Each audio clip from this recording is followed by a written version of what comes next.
Well, I have talked before about how students should be using AI to help with their coursework. The unfortunate reality is that AI is not entirely trustworthy. Let's talk very briefly about why.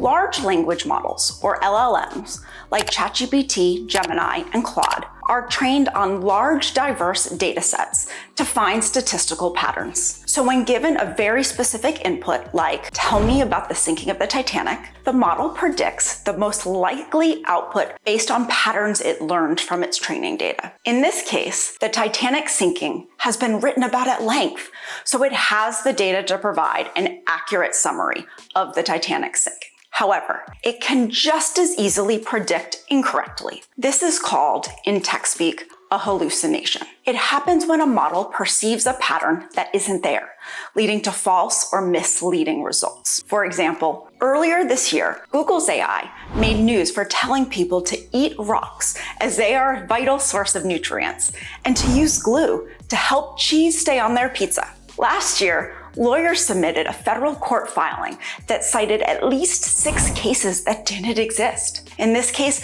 ChatGPT made up these cases out of thin air. These hallucinations happen for a wide variety of reasons, and it's generally due to incomplete training data, the user not providing enough context, or AI interpreting data incorrectly or failing to understand the meaning of the user's prompt. Now, as the models become more advanced, the occurrences of these hallucinations are decreasing. That said, this is your education, so let's make sure to beat the odds and lower your risk of incorrect outputs. First, be as detailed as possible in your prompts. AI outputs are based on their inputs, so remember, crap in, crap out. Next, you can add a system note at the beginning of every prompt that states, "You are truthful and never lie.